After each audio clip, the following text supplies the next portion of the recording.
What is up, guys? This is Cash Freak Tim from CashFreak.com, and today we are talking about going paperless with the Nintendo DS. Now, if you've watched any of our recent videos, you know we've covered how to go paperless with a bunch of different digital devices, and I thought it was time to talk about the Nintendo DS because it makes a really great option for paperless geocaching. You know, on one hand, they're really durable. You know, they're designed for kids to bang around, and you know if you have one, it folds up and it makes a really nice device that'll fit in your pocket and you don't have to worry about breaking. You know, also you'll find if you head to, almost any store, they're fairly inexpensive. You know, I know the brand new one, the 3DS, it's still kind of pricey, but if you look around, you can find the older ones. You know, you could find these DS Lites brand new for $100.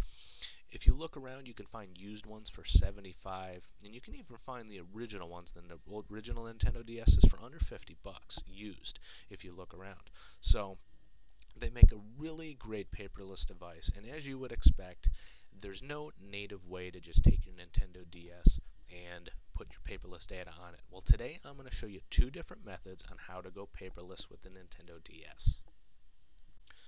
Now, to go paperless with the DS, you're going to need a few things. First, obviously, you need a DS, and any of the DSs will work. The Nintendo DS, the DS Lite, the DSi, the DSi XL, and even the 3DS will work for what I'm going to show you.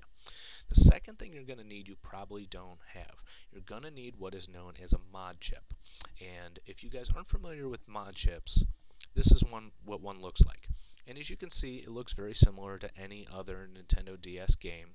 But the one thing you'll notice if you look at the back of it is it actually has a slot that you can fit a memory card into. And we'll talk more about that in a minute. So you're going to need a mod chip. And what a mod chip is it's designed to run homebrew applications. Kind of like if you have an Android or iPhone, kind of like downloading apps from the App Store. It's designed to run applications that were not written and designed by Nintendo, third-party applications. And there's a bunch of different examples of applications. A couple of them are, you can get like an MP3 player for your Nintendo DS, so you could load all your MP3s on it. Kind of turns it into an iPod. You can download a movie player for it, so it'll allow you to play movies. You know, you could rip your DVDs, put it on the memory card. If you're going on a long trip, you can watch movies on it. And a couple that I'm going to show you here in a minute we're going to be using is a web browser. You can surf the web, and actually somebody even wrote a wonderful paperless geocaching utility that will run on the Nintendo DS as well. And we'll talk more about that in a minute. But the one thing I want you guys to understand, when you buy a mod chip, you're not going to be buying it just for geocaching. You know, I want you to understand it does different things as well. So it's not like you're buying something just for geocaching. A couple other things that these mod chips can do, they can run old games. Like if you grew up with the Nintendo, the Atari, the Super Nintendo, the Sega Genesis, you can actually get an emulator for your Nintendo DS so you can go back and play all those games. I did that recently, downloaded a bunch of the games I grew up with, and that was really cool. And I would be kind of remiss not to tell you guys the main reason most people buy these mod chips is because there's actually a way where you can go online, and if you know where to look, you can download the Nintendo DS games that are in the stores and actually download them to the mod chip so you can play the brand new games for free. Now, I don't condone that, and I'm not going to tell you guys how to do it, but I just want you to understand if you buy a mod chip, there's more you can do with it than just geocaching. Now, buying the mod chip, that's not illegal, so don't worry about that. But downloading the games from the websites that are actually in stores right now, that's probably frowned upon, just like downloading music from the internet is frowned upon. You know, nobody's going to come bust down your door.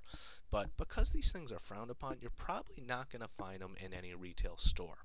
You know, if you think about it from Best Buy's point of view, you know, if they sold this thing for $20 a pop in their stores, people aren't going to come to the store to actually buy the games if they know this little $20 device allows you to download any game you want for free. And also, if you think about it from Nintendo's point of view, you know, if their CEO found out that, Walmart was selling these things, I don't think they would be very happy.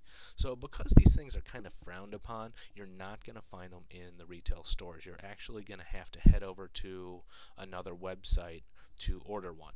Now you can go to Google and you can just Google Nintendo DS mod chip and you'll find 1,000 different sites that sell these things. The one I buy my stuff from is Mod Chip Central. Now they're not a sponsor, they're not paying me any money to say this or anything, but this is just where I've bought mine from in the past. I know they're a great company and they do fast shipping and everything. But so you're going to need a mod chip. If you don't already have one, head online and buy one. And when you actually go to buy your mod chip itself, there's three things you're going to need. One is obviously the mod chip itself, and you'll also hear them referred to as flash carts. So you're going to need the mod chip or flash cart. You're also going to need a micro SD memory card. Now, if you already have a micro SD memory card, maybe for your camera or for your cell phone, fantastic, that'll work just fine. It really doesn't matter what size for what we're going to use it for. If you don't have a memory card, you can kind of kill two birds with one stone here, and you can buy the mod chip with the memory card. As you can see, when I kind of go in here, I have the option of buying the flash card or the mod chip just by itself, or I can buy the combo pack that has both. Another thing you want to keep in mind as well is you can see there's mod chips here for every different system. You have to make sure you buy the right mod chip for which model of DS you have. So if you have the DS or DS Lite, that's going to be this category right here. If you have the DSi or the DSi XL, you're going to be buying from this category. And if you have the 3DS, you're going to be buying from here. So I've seen mod chips that will work on two different model units, but don't assume that it will. Make sure you buy the right mod chip for your right model of DS. So once you head to, all these sites are very similar, so whenever you head over here, like I said, you can buy the flash card itself or just, the flash card with the memory combo. So I'm going to show that to you guys because, like I said, you're going to need three things. You're going to need the mod chip, you're going to need the memory card. Another thing you're going to need is a way to plug the memory card into your computer. These things don't come with USB cables or anything like that. You just need a way to plug the micro SD memory card into your computer. Most computers don't have micro SD memory card slots. Your computer, if it has a memory card slot, is probably only SD. So there's a couple ways around that, and I'm going to go ahead and I'm going to sort this by price. And you'll see that the first one on the list right here comes with an SD adapter that you can plug the micro SD card into. So if your computer does have an SD card slot, if you buy one of these guys right here, you could plug your micro SD card into the SD card, and then the SD card can then plug into your computer. Now, if your computer does not have a memory card, what you're going to need is you want to buy something like this device right here. You'll see it's kind of like a USB adapter. You can take your micro SD card and plug it into the USB adapter, and then that can plug into the USB port of your computer. Those are kind of the ones that I recommend just because no matter what computer you come in contact with, they'll work, and that's the ones I buy for myself. As far as which mod chip to get, it really doesn't matter. These things are very similar. The only real difference is kind of the menu system you go through. To give you an example of the menu system, this is the one for the R4. This is kind of what it looks like, and they're all very similar. The ones I can vouch for myself, the ones I've personally purchased, are the brand R4, and also there is one called the Ace card. I've purchased that one as well. I've also heard good things about the Cyclo Evolution. That's another brand. And like I said, honestly, I don't really think it matters. These are all very similar, and the tricks I'm going to show you should work on any of the models. So you can go with the more inexpensive one if you want. Like this memory card and mod chip combo is 20 bucks. You'll probably have to pay shipping, but once you get that, you're going to be good to go. So once you guys buy your mod chip and your memory card, and I can move into showing you the two different methods for how to geocache with the DS. Now you can go ahead and plug your memory card into your computer, and I'll show you the two different ways. Now the first thing I'm going to show you, I think it's a little bit easier, but it has a couple disadvantages. We'll start with that one, and then I'll show you method 2. Now the first method, you're going to head on over to this website. It's called Josh's Work Blog. The URL is mcs.uvA.wise.edu/JAM4AR.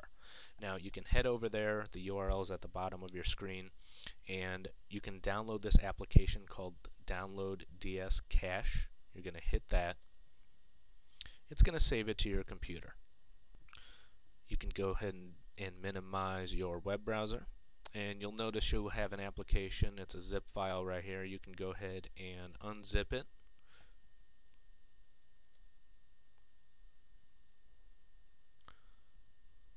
And it will give you a folder called DS Cache. At that point, you can go ahead and save that to your desktop. You can go ahead and open up the folder, and you'll notice you got 3 files in here: the README, the kind of how-to guide, and you're going to have 2 files in addition to that. You're going to have the .nds file, and that's the actual application itself, and then there is a sample.gpx file. That's just kind of a bunch of sample geocaches. If you want to play around with the application, you can go feel free to install that as well, but you don't have to. Now, to install the program itself, all you need to do is open up your My Computer icon, and installing an application to your mod chip is extremely simple. With your memory card plugged into your computer, all you're going to do is take that application, that .nds file, and drag it to your memory card. It'll copy it to the root directory of the memory card, and that's it. You've installed the application. Now, after you install the application to the memory card, you have to get your geocaches onto there. And to do that, you need to use a pocket query. And as we know, a pocket query you have to be a premium member to geocaching.com to do. If you're not familiar with pocket queries, I did do a video tutorial on how to set them up, so check that out on my website, cachefreak.com. So we need to head on over to the pocket query page, and you need to pick out one of the pocket queries you want to use and go into it. Now, the first disadvantage of using this particular method of paperless on your DS is, unfortunately, the paperless utility we installed will only support up to 200 geocaches at a time. So you need to go into your pocket query, and you need to pick a number lower than 200 and put it in there. So I'm just going to enter 150. I'm going to scroll down, and I'm going to click Submit. Once you save the pocket query with under 200 geocaches, you can go ahead and minimize the web browser. There's one more important step you need to do. Once you download the pocket queries to your computer, you have to rename them. For the application to see the geocaches, you have to rename it to geocaches.gpx. So I'm going to go ahead and do that. And once you get the file renamed, again, all you have to do is take it and copy it to your memory card. Once you have that file copied over to your memory card, you have everything done that you need, and we can hop over to the Nintendo DS and I'll show you what it looks like. Alright, now once you guys get your memory card pulled out of your computer and plugged into your mod chip, go ahead and turn it on, and you'll get into your mod chip's menu system. Now, depending on which mod chip you got and what version of this software you're running, your menu may not look like mine here. You can see here I'm using the R4DS, and this is what my menu system looks like. They're all very similar. So what you're going to do is you're going to go into the section that allows you to open up your games or your applications, which is what I'm going to do here. And that's going to list all my applications I have that I can run. And I'm going to go down first, and I am going to launch the application. Remember we called it dscache.nds. I'm going to go ahead and launch it. Takes a second to load. And here we go. So this is the application. As you can see, it's pretty basic. On the bottom half down there, it shows you our geocaches, and you can scroll through them. And when you do, in the top portion there, you can see the description pops up. So, kind of cool. But like I said, it's extremely basic. It's just going to show your descriptions and your hints. Down there at the bottom, you can also see it shows you the terrain, difficulty, the type, the size, who owns it. You can also hit hint there on the screen, and it'll show you the hint. You can also hit description there. It'll show you the description. And if you hit about, it'll give you a little menu system Shows you a few different controls you can use. So all around, it's a nice little tool. It's a nice little paperless system. As you can see, though, extremely basic. But this thing definitely gets the job done. It's going to show you the information you need. It's going to show you the descriptions, the hints, the logs, the important stuff. So this is method number 1. Let's hop back to the computer. We'll talk about it and move on to method number 2. Alright, so that was method number 1. As you can see, its advantages, it's extremely easy to install and set up, but its disadvantages, unfortunately, it's limited to only 200 geocaches at a time. And the second disadvantage is it's extremely basic. It's only going to give you the descriptions, the hints, the logs in text form. It's not very easy to navigate. It's extremely basic. So that's where method 2 comes in. So let's go ahead and I'll show you how method 2 works. Now method 2 requires a little bit more setup. You're going to have to download GSAC if you don't have it already. GSAC is the Geocaching Swiss Army knife, and you can get it from gsac.net. It's got a free download. So go ahead and download it, install it. And you're also going to have to know how to import your geocaches from Pocket Queries into GSAC. If you're not familiar with that, I did an entire video tutorial series on GSAC.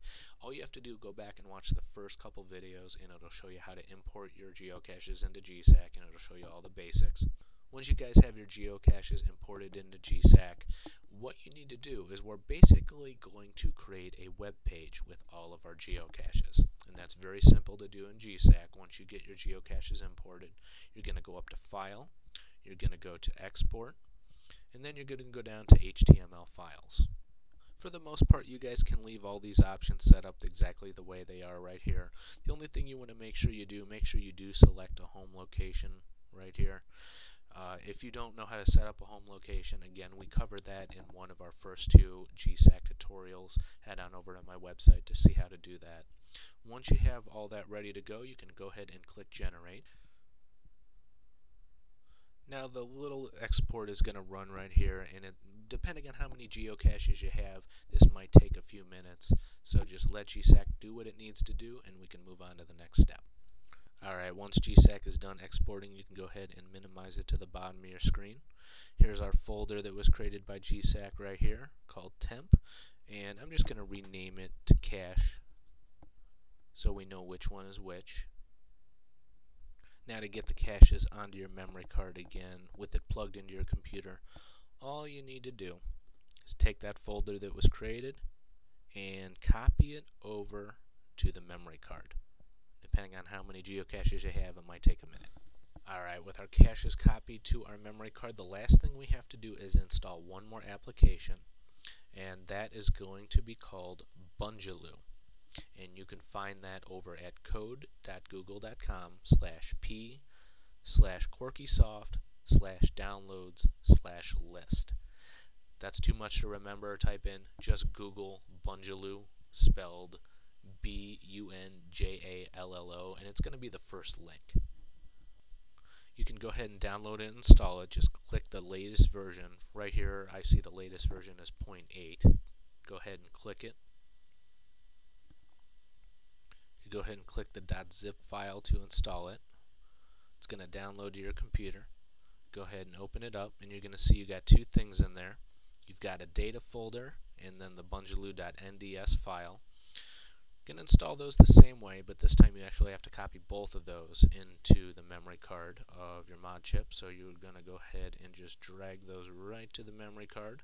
They will install, and it's that simple. We now have the geocaches built as a web page, and we have the Bungaloo web browser installed on our DS. So let's hop over to it, and I will show you how that works. Alright, now once you guys get your memory card put back in your mod chip and your DS turned on, you're going to go ahead and you're going to launch the Bungaloo browser. And this is what it looks like right when you open it up for the first time. To get into our geocaches, we need to hit this little green arrow here. And you actually have to type in manually the location of our geocaches. Now, if you followed us exactly, the location should be file : then 3 forward slashes, there has to be 3, cache, // and then inside that cache folder was actually another folder called cache, so we need to type that out, and then /index .html, and then hit enter. And that's it. That will load our geocaches in the web browser. And as you can see, this one is much more user-friendly than the first method. It's much easier to navigate. You can scroll up and down the screen. You can sort by name. You can sort by waypoint code. You can actually go to the exact letter of your geocache, which makes it really nice. As you can see, this method utilizes both screens, so much more user-friendly. You can tap on any cache, and you can see it's much more graphical. You can see there, it kind of almost looks just like geocaching.com a little bit. It shows you all the description, the hints, the logs. See, it shows you the little smiley faces right there for the actual logs from the users. So I like this method a lot better. Again, it takes a couple extra steps, it takes a little bit more time, but in the end, I think you guys are going to like it a lot more. No matter which method you use, I think you'll be happy. I hope this helps you guys out. I know it is a lot of work to get it going. You do have to go out and buy a mod chip, but I think it's definitely worth it. So I hope you guys enjoyed this video, and if you have any comments, leave them in the comments section. Also, visit my website, cachefreak.com, and until next time, I will talk to you guys later.